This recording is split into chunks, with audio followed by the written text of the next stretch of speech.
Welcome to Taste Buds. I'm Debra Eckerling, goal strategist, writer, and foodie. And today I'm speaking with Faith Kramer, who's author of 52 Shabbats, Friday Night Dinners Inspired by a Global Jewish Kitchen. Welcome, Faith. So excited to talk to you about food. And yes. I can't decide what I like doing better, talking about food or eating food. They're both right up there for me. Yeah, I have that problem as well, but eating usually, you're right, it's a toss up. So, what inspired this love of cooking and food for you? Well, my mother was a fearless cook. She would just dive into things she had no knowledge of and teach herself as she went along. And I just kind of grew up with that. And she also was a gardener, which I am not. So she grew a lot of what we ate. And her mother, unfortunately, my grandma Anna, was really a miserable cook. We used to joke that her brisket only had taste if she burnt the onions. She literally kept paper bags in her oven, never used it, which I found out the hard way by igniting the paper bags when I was a teenager. But so she came from someplace without a variety of good food. I remember my grandmother serving me, I think it was salmon cakes and spaghetti, and she just put ketchup on top because she said it was the same as tomato sauce. So that was the environment my mother came from, and she was determined to just explore everything. And she was a truly international cook at the time when most mothers weren't necessarily so. And she didn't teach me to cook, but I grew up with her cooking, so I think that set me up for it. And I travel a lot, and I travel on my stomach, I guess, or my taste buds, and I try things places and I want to go back and experiment with them. And then I think the last major component for me is I like food history. I like the stories behind the recipes, behind the ingredients, and I focused in on that with Jewish food especially. And you look at an ingredient, you look at gefilte fish. What's the story behind gefilte fish besides the fact that for my grandmother it came out of a jar? Maybe for your grandma it was a carp in the bathtub, but there's always some kind of story about it. And how did it get to be gefilte fish? And what were the political, economic, geographical, and other things that went into making gefilte fish, and those kinds of stories really appealed to me, and I seek them out, and then I take this whole big mess of stuff plus whatever seasonally fresh or what interesting sauce I find in the market, and it just kind of comes out as my food. And my food is my food. Is it authentic? Anything? No, but it's authentic faith, and it's the food I make for my friends and family, and it's the food that you find in 52 Shabbats. I love that you gave yourself a food category. That's awesome. The food of Yeah. faith. Do you have a particular food memory from your mother's cooking that stands out? Um, there's a couple. Um, I remember she made what we considered at the time this really gourmet Russian fish dish. And I remember making it when I was in the dorm room in my illegal toaster oven. And it basically was defrosted frozen fillet of fish, kind of in a round, and some kind of Russian tomato sauce, sour cream kind of sauce that it was baked in.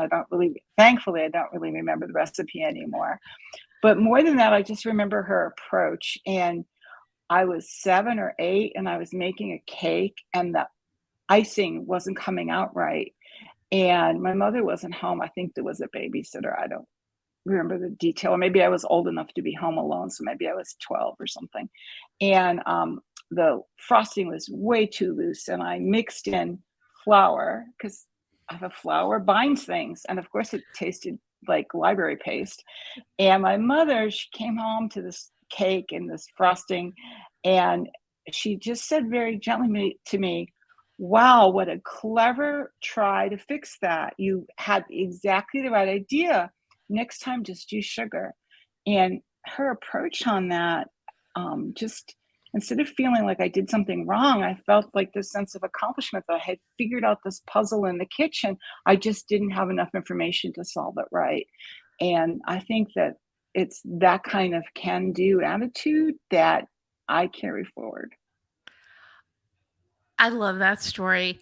And I love it. It's sort of like if you've got that tuned in sense of creativity, you can turn something that's not successful into food adventure, right? Yes, I have turned a lot of failed cakes into really, really tasty trifles and refrigerator cakes and things like that.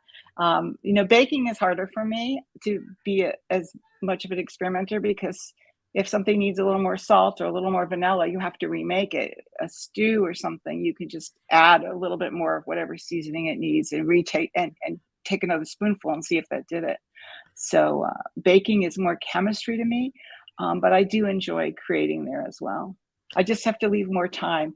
The bun cake in my cookbook, it's a parve bun cake, so you can have it after meat or meal or dairy dishes, and it's got a black and white glaze, like the black and white cookies I grew up with, and it's got a slightly lemony, almondy flavor, like the cookies I had from Ebinger's and Enterman's bakeries back in New York, and it it took me 10 tries to get that cake recipe right. Where so that was probably the recipe that needed the most revisions in the book. So, but food isn't just sustenance, it's community. And I think, well, I I've talked to you before, so I kind of know the answer. So leading into it. So what do you think is this huge connection between community and food? Well, I think that it binds us in a common shared experience, meaning we all need to eat, we all enjoy eating. And then you layer on, for me, you layer on the Jewish food symbolism and food history, and it becomes almost, I wouldn't say a sacred event, but it becomes a very important event. And to me, I've also focused that on the concept of Shabbat dinners. Now, I grew up in an Italian American neighborhood, and the big family was a early Sunday dinner, late Sunday lunch after church or whatever. But it's the same idea in that you get together with people that you love and you have the intention that you're going to share. To me, Shabbat is about intention. And if you happen to have a delicious meal that reflects different Jewish customs and traditions and ingredients, so much the better. And what tips do you have for cooking together? Because I also think that's part of that community experience. Well, I think first as a cook, you have to be willing to give up control, which could be hard for some of us. But so there's a couple of ways like I've done it. One is a potluck where people bring other things, and the other thing is to do like a cooking session, and that's really great if someone wants to learn something. But even so, there's just things that are so hands-on. It's nice to have another set of hands. A good example is the fruit and salad rolls um, in the book, which are fresh rice wrapper rolls with lettuce and fruit, and then they have two dipping sauces. One is a tahini pomegranate molasses, and the other is more of a peanut Asian-y feel to it. And wrapping those for a crowd can be really, really hard. So why not get everybody together and have everybody prepping their rice paper and filling it and rolling it together? And it's just such a sense of a shared accomplishment. I've had people come over to make the challah before dinner, and everyone's braiding or making the shapes they want. There's all kinds of things that can do like that. I was just visiting some friends in Arizona, and they had their grandchildren visiting, age 6 and 3, and those kids helped me make the meatballs from the book. It was incredible, especially the 3-year-old. He was the best little meatball maker I have ever seen. Each one was perfect. Each one was done with love. It wasn't particularly fast, but it was just an amazing experience. And then when we had those meatballs, he had such sense of pride, as did his sister. I'm seeing, and I know, and I guess all cookbooks are like these. They're activity books, right? Oh yeah, yeah. Right? If you think about it. So I love the bringing people together, and then again, it's the sense of pride. Things taste better when you make them yourself and or when they're made with love. I don't know if other people do it, but I certainly do. And people come over for dinner and we're eating a dish that has some special place in the Jewish food pantheon for whatever reason. Um, and uh, like I talked about gefilte fish before, but there's plenty of other dishes, even if we're saying like, hummus or something like that. Whatever it is, it's got some Jewish history, and I like to share it. And of course, at Rosh Hashanah and Passover, and to some extent Tu Shabbat, is another time we can tell the story behind the foods that we're eating and why we're eating them. But adding that extra dimension just to a Shabbat meal or an everyday meal where you're sharing why this food is important, I think just makes it taste so much better. It really, really does. And the way that you talk about cooking, it's like it's easy. So, well, for you, yes. What advice do you have for people who want to be better at cooking? What do they need to know that you know?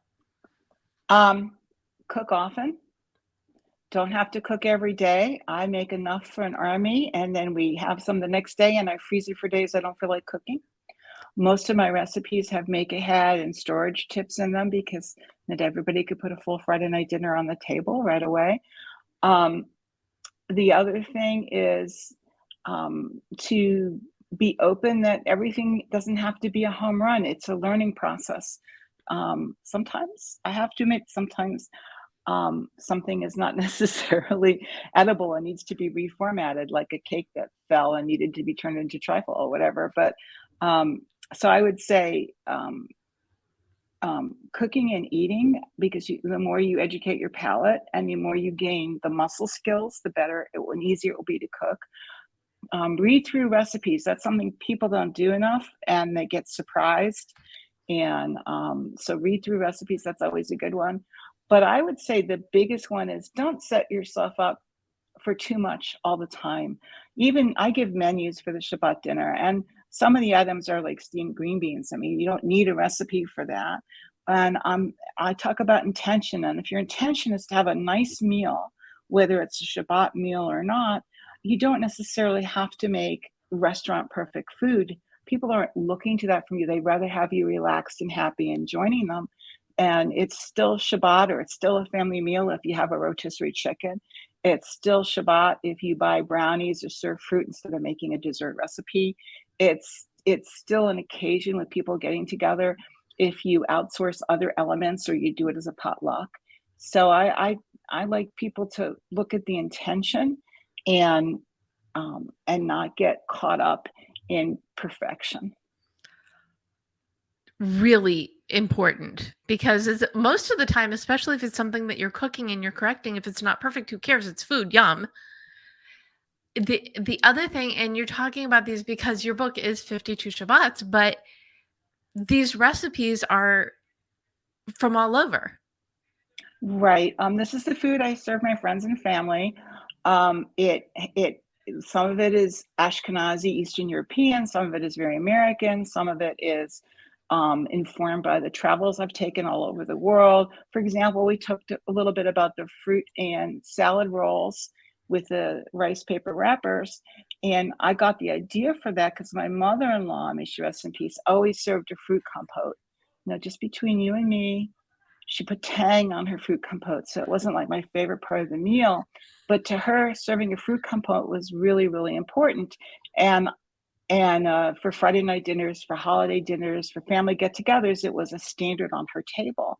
And then I was in Thailand, and I was at a night market, and I was watching this woman make these fruit rolls with a little bit of lettuce in them, and how she made them and everything. And I thought, my goodness, if I could have my fruit like that, I would like to start my meal with some fruit compote like that. And it evolved into the recipe that became the fruit and salad roll. So I have all these different kinds of influences on me. And again, the fact that I've been writing about Jewish food for so long, I've had a column for almost 15 years in my local Jewish newspaper, means in every 2 weeks, ready or not, I have a deadline. So it's really forced me to look beyond latkes for Passover and latkes for Hanukkah and beyond matzah brai for Passover to look for new inspirations. By the way, latkes for Passover are one of my secret tricks. I deprive my family of potatoes for a week or two before Passover. And then when they get potatoes, they're just so happy to have potatoes. And they get latkes, which, they make a mess. I really don't make them that often. So they get latkes, so it makes it even more special. So that's the key, to have your family not complain about no bread at Passover. Keep them away from potatoes till right before the holiday. I love that lovely little ninja trick you have there. And the other thing that I love is what you're talking about, these recipes as evolution, that you were able to take, a childhood kind of favorite and make it into a favorite through something you discovered in travel. And I think that's probably a good lesson for everyone, is to take the different influences and create. 'Cause right? Well, I think that's true.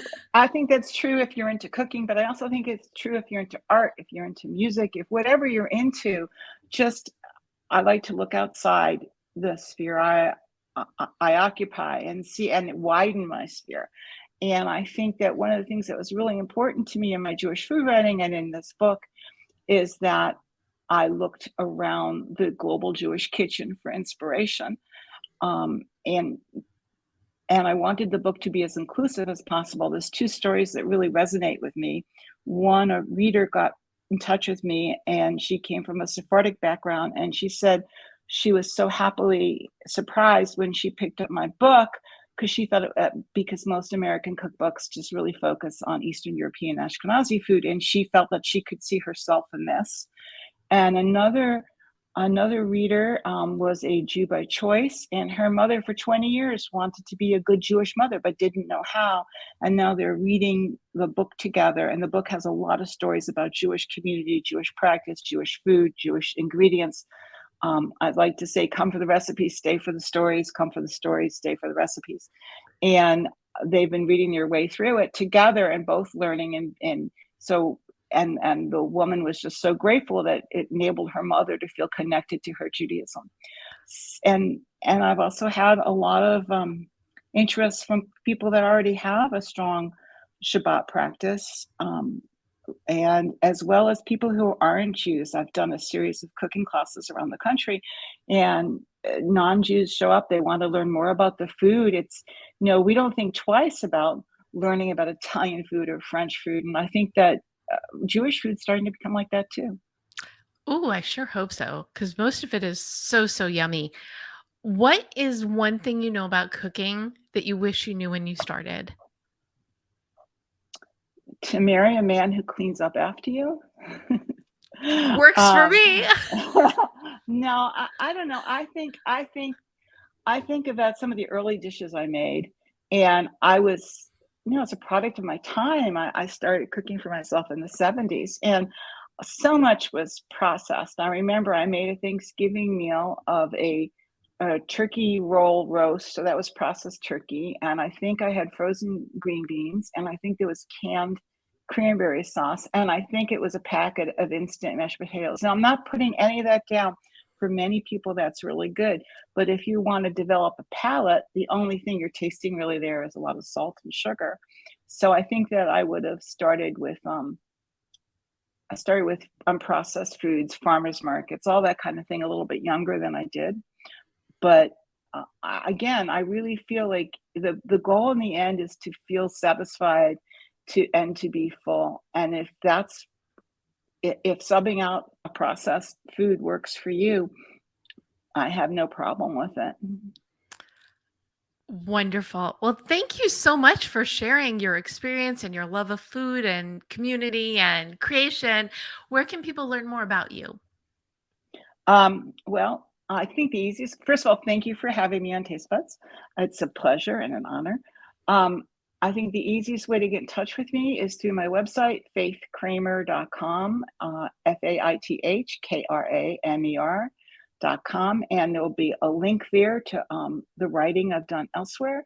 There's a link for you for contact. There's all about the book. And of course, there are ways to buy the book there.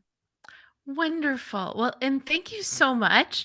And thank you for tuning in to Taste Buds with Deb. Don't miss an episode. Subscribe on YouTube or your favorite podcast platform. And you can go to jewishjournal.com to get recipes like the one for the wonderful fruit roll appetizers and read the articles that go with each episode. And you can learn more at tastebudswithdeb.com. Until next time, bon appetit.